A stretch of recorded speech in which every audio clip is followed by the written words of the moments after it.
Have you ever wished you had a map for your own inner world? Some kind of guide to help navigate all your thoughts, your emotions, and figure out what you're really here for? Well, today, we're going to build one. We're drawing on the work of Christina Stuhler to break down some really profound spiritual ideas into a clear guide for your own personal journey. And honestly, this is the perfect place to start. The big idea here isn't about learning a bunch of new stuff. It's about remembering a wisdom that, according to this framework, is already baked into who you are. It's a journey of rediscovery. So, how are we going to do this? Well, we're going to explore 4 foundational concepts. Think of them like building blocks. Each one builds on the last, creating this really powerful framework for understanding yourself and maybe the universe too. Okay, let's dive right in. And we're starting with the biggest idea of all, the concept that everything, and I mean everything, including you, comes from one single universal source. This source is called the God mind. Now, before you picture some old man on a cloud, just forget that.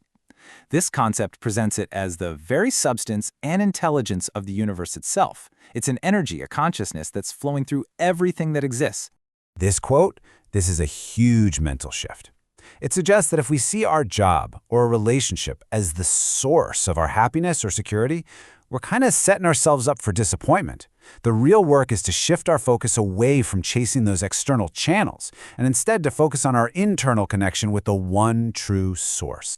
Here's a simple way to think about the difference. On one side, you have the source. It's the real origin of everything good. It's infinite. It's always there, and you connect with it through your own internal alignment. On the other side, you've got the channels. That's all the external stuff: jobs, people, money. They're temporary, they're always changing, and they're just expressions of the source. See the difference? The key is that when you align with the source, the channels just naturally open up. And this is where it gets really personal. This infinite potential, this source energy, it isn't something you have to go out and find. According to this framework, you are a direct expression of it. It's your divine inheritance, so to speak. All right, so that's building block number 1. Now, let's move on to the next piece of the puzzle and see how this intelligent universe keeps its balance and helps us grow. We're talking about the law of karma. At its very core, karma is basically the universe's law of cause and effect. It's not personal. It's just a principle where every single thought, every action you take, sends out an energetic ripple that, sooner or later, comes back to you. Now, this is so important because a lot of us get karma totally wrong. It's not some cosmic judge handing out punishments. It's not a fixed destiny you can't escape. Instead, think of it as a teacher. It's a neutral force that just reflects your own energy back to you, so you can see it, learn from it, and grow. It's an opportunity. And the best part is, because it's a dynamic system, you have the power to change it. It all starts with conscious awareness. You have to see the old patterns playing out. Next comes sincere forgiveness, letting go of the emotional charge, for yourself and for anyone else involved. And finally, the most important part, you take new action. You consciously choose a different path. This 3-step process is how you can dissolve old karmic patterns and literally create a different future. This whole idea of being able to make new choices, well, it leads us right into probably the most personal part of this inner map, understanding and working with what's called the shadow self. Okay, the shadow self. Sounds a little spooky, right? But it's not some evil twin hiding in the closet.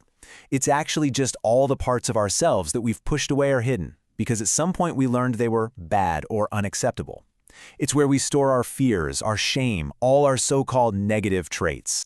And I absolutely love this reframe. The shadow isn't a monster you need to fight. It's a survival capsule. Your mind and its incredible intelligence tucked these parts of you away to protect you during tough times, especially when you were a kid. It was a strategy to keep you safe and loved. So the work here isn't about destroying your shadow. It's about integration. The first goal is just to make the unconscious conscious, to start seeing these patterns. Then you get curious. You look for the hidden gift, the positive intention behind that old behavior. And finally, you integrate that lost part of yourself. The goal is to become whole, not to eliminate parts of who you are. But get this, and this part is fascinating. The shadow doesn't just hold our dark stuff. It also contains our golden shadow. This is where you've stored all your brilliance, your power, your positive potential that you might have hidden away because someone told you that you were too much, or too loud, or too ambitious. And this right here, this is the secret of the golden shadow. You know that person you really admire? The one you think is so confident, or creative, or courageous? Well, the reason you're so drawn to them is that they're acting like a mirror. They are reflecting those exact same qualities back at you, qualities that you've buried in yourself. Your admiration is literally a map pointing to your own hidden greatness. So what's the point of all this? If we do the work, connect with the source, learn from our karma, integrate our shadow, where does it all lead? What's the ultimate potential here? Well, that brings us to our final building block, a state of fully awakened awareness. In this framework, this state is called Christ consciousness. Now, it is absolutely crucial to understand this term is being used in a universal way. It is not about a specific religion or one historical person. It refers to an awakened state of being, a consciousness of unconditional love and unity that is described as the birthright and potential of every single soul. And when someone is living from this state, they just naturally express these qualities. It's not like they're trying to be compassionate or forgiving. It's just the authentic expression of who they've become. It's a complete shift from a life run by fear to a life grounded in love. And the path to cultivating this state, it can be distilled down into one incredibly powerful, practical tool.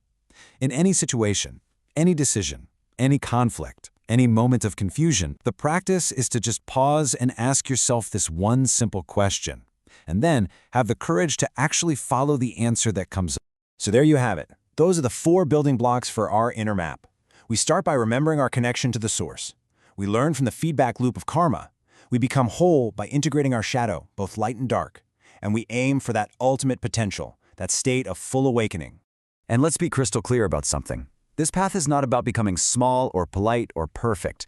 Reclaiming your golden shadow and connecting to your true source is a powerful, radical act. This is a call to shatter old, limiting patterns, break the chains of the past, and let the full, authentic, magnificent expression of who you truly are just roar. And that brings us right back to you.